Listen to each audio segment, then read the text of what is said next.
À l'âge de 17 ans, j'ai commencé à connaître l'Institut. J'ai aussi découvert l'Ascension. Je ne sais pas pourquoi, mais cela m'a tellement touché que j'ai voulu faire une demande d'admission le 18 août. Que j'ai voulu faire une demande d'adhésion le 18 août, anniversaire de sa mort, en lui confiant ma vocation et en lui demandant de m'aider à lui ressembler. À lui ressembler. C'est le propre des saints des décennies plus tard. Leur vie continue à marquer la vie de beaucoup de gens. Qu'y a-t-il de si extraordinaire dans l'ascension? Rien du tout, et tout à la fois. Voyons voir. D'une bonne famille, oui. Ascension était une fille née dans une famille de parents notaires, à Sonseca, Tolède, le 15 juin 1911, en solennité du Corpus Christi. Au début, comme elle n'aimait pas aller à l'école, elle avait du mal à se lever le matin. Elle avait du mal à se lever le matin. Et quand sa mère l'invitait à faire un petit sacrifice, elle répondait qu'elle en avait déjà fait trop. Elle mangeait tout ce qui lui passait par la tête. À l'âge de 7 ans, Ascension a reçu sa première communion. Dès lors, malgré son âge, l'Eucharistie est au centre de sa vie. L'Eucharistie était au centre de sa vie. Dès l'âge de 12 ans, elle organise la chorale du jeudi eucharistique de sa paroisse. Dès lors, elle entame un chemin de maturité. Elle grandit tôt le matin, aidant, étudiant même seule. Car les filles de la famille n'allaient pas à l'école, souvenez-vous de l'époque à laquelle nous vivons. Cette jeune femme a commencé à travailler comme secrétaire dans l'étude notariale de son père. Et elle y a appris beaucoup de choses dont elle n'aurait jamais imaginé qu'elles lui seraient utiles à l'avenir. Chaque été, elle se rendait à Santander, où elle aide sa sœur Pilar à s'occuper de ses neveux et nièces et participe aux cours de l'Action catholique. Elle est convaincue qu'elle devait se former et se préparer à faire du bien aux autres. Elle a ensuite promu ce mouvement à Villacañas, dans sa ville natale. Au début, les réunions se tenaient dans la chambre de sa sœur Luisina, qui était malade, mais ils ont dû déménager parce que le nombre de participants a commencé à augmenter.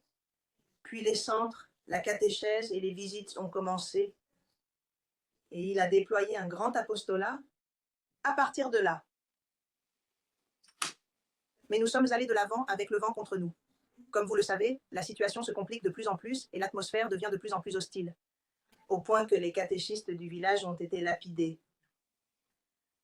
Malgré la position du maire, ils ont loué des locaux pour continuer le travail de l'Action catholique. Mais il les a ensuite fermés. Ils continuèrent à se réunir, mais à huis clos dans la chapelle du Christ. Dans la chapelle du Christ.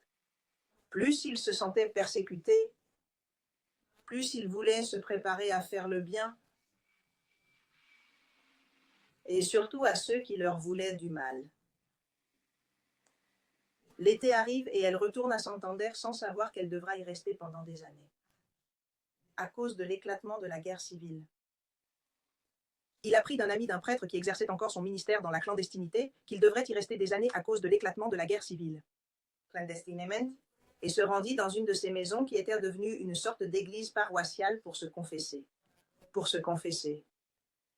Ce prêtre était Doroteo Hernandez, qui fut emprisonné d'avril à août du XXVIIe siècle. Il fonda alors, presque sans s'en rendre compte, comme il le dit, ce qui allait devenir notre institut, en décembre de la même année. Le vendredi saint de l'année 1938, il présenta l'Ascension aux autres membres de ce qui allait devenir l'Institut, qui l'accueillirent avec une grande joie. C'est ainsi que commença son dévouement, en participant aux apostolats, comme celui des prisons, et en aidant sa sœur et ses nièces. Et en aidant sa sœur et ses nièces dans les moments difficiles, à l'annonce de la mort de tous ses frères et sœurs. À la fin de la guerre, le moment est venu de rechercher le reste de sa famille, dont il ne savait rien, et de continuer à vivre sa vocation, là où Dieu voulait qu'elle aille. C'est ainsi que nous arrivons à 70 fois 7. Il est retourné dans son village, où ils ont repris les activités de l'Action catholique. Mais l'ascension, comme il disait, n'était plus la même. Même si cela ne se voyait pas à l'extérieur, Elle changeait encore. Elle s'y consacre à l'apostolat, mais toujours unie à l'Institut et au fondateur, même à distance et à cette époque. Elle n'était pas préoccupée, mais s'occupait plutôt d'un véritable refus des choses, avec maturité et confiance en la Providence. En cherchant des ressources, en donnant des conférences, en organisant des excursions, visites culturelles, catéchèses, avec une joie contagieuse autour de lui. Mais pas seulement, il est devenu un apôtre du pardon, au point qu'une jeune femme a admis qu'il évitait de lui parler, parce qu'elle savait que si elle lui demandait de pardonner à ceux qui avaient fait tant de mal à sa famille, elle ne pourrait pas refuser. Elle avait cette autorité particulière. Un nouveau terrain d'action. Quel beau travail elle faisait, mais Dieu avait d'autres projets pour elle. Le temps était venu de prendre son envol. La petite œuvre qui fait ses premiers pas est appelée à Madrid pour s'occuper de ce qui deviendra plus tard le foyer de la Merced, pour les femmes sortant de prison. Mais c'était certainement de la folie, c'était un apostolat très compliqué, les ressources étaient très rares pour tout le monde, et encore plus pour elle. Nous n'avions pas de travail. A priori, aucune croisade ne pouvait faire le pas de tout laisser derrière elle, littéralement, pour entreprendre ce travail. Et cette ascension est celle qui le fait. Ce n'est qu'avec une confiance aveugle en Dieu qu'il dit oui. Il quitte sa maison, sa famille, son village, son apostolat, et va partager un toit et une vie avec ces jeunes femmes pour essayer de leur montrer une autre voie qui leur fera découvrir leur vraie dignité et leur donner l'espoir d'un avenir différent. Nous savons combien il est difficile de tracer un sillon. Comme elle le dit elle-même, il faut casser les talons. Gestion problems. Une jeune pionnière dans un monde d'hommes parmi des gens qui souvent ne croyaient même pas en elle. Mais très proche du PDG et du fondateur, elle poursuit sa lutte inlassable, et pour tenter de réaliser ce qu'elle croit être la volonté de Dieu. Elle n'a posé qu'une seule condition, et cela n'a pas été facile à réaliser. Le tabernacle, sans lui je n'ose pas. Ouvrir des chemins, enseigner une nouvelle façon de vivre, expérimenter cette vie d'autonomie sans indépendance, si loin des gens qui la soutenaient, mais en sachant qu'elle n'était pas seule. Combien de lettres nous avons recueillies. Il a su vivre l'être et l'abad de sa propre âme, avec une fidélité étonnante, même dans les plus petites choses. Même dans les plus petites choses. Elle a fait en sorte de devenir tout pour tout le monde, en s'adaptant à la personne en face d'elle, à la situation. Être dans le monde, mais pas du monde. La mission avec les fils du foyer était dans les gens. 24 heures sur 24, dans laquelle elle profitait de la minute qu'elle pouvait, pour aller à la chapelle et se remettre, elle et son travail, entre les mains du Seigneur. Comme cette personne qui plonge et qui sort la tête pour respirer, comme une véritable nécessité. C'est ainsi qu'elle a vécu cette ascension apostolique. Elle a su être mère, tant pour les croisades de son équipe, que pour les jeunes femmes qui étaient à l'abri, convaincues que si elles n'étaient pas meilleures, c'est parce qu'elles ne l'étaient pas. Si elles n'étaient pas meilleures, c'est parce qu'elles ne l'étaient pas. Elle se mettait en quatre pour que les jeunes filles connaissent l'amour inconditionnel de Dieu à travers elles. À travers elles, tout en se battant pour améliorer leurs conditions de vie.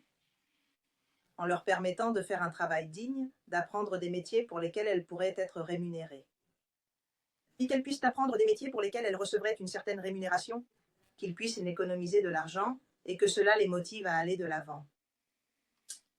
Tout au long de son parcours, les incompréhensions et même les calomnies n'ont pas manqué, mais elle a réussi à tenir le coup avec une admirable sérénité. Mais elle réussit à tenir le coup avec une admirable tranquillité d'esprit. Puis vint le jour du triomphe.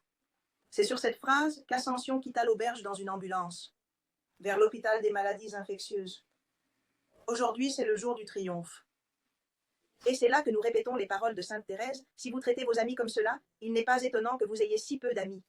Pas étonnant que vous en ayez si peu. Seul, isolé. Sa santé se dégradait de minute en minute et son père, le fondateur, n'arrivait pas. Sachant que l'heure approche, elle reçoit sereinement le sacrement du mariage. Elle reçut sereinement les sacrements et fait sa profession perpétuelle, avec un prêtre qui ne l'élevait même pas, et elle le savait. L'anneau sur un plateau à l'hôpital du roi est une image qui résume bien ce moment. Et le frère, qui venait de Santander en voiture avec la mère d'Ascension, n'est pas arrivé. N'arrivait pas. À un arrêt, il a téléphoné pour demander comment elle allait et lui a envoyé sa dernière bénédiction.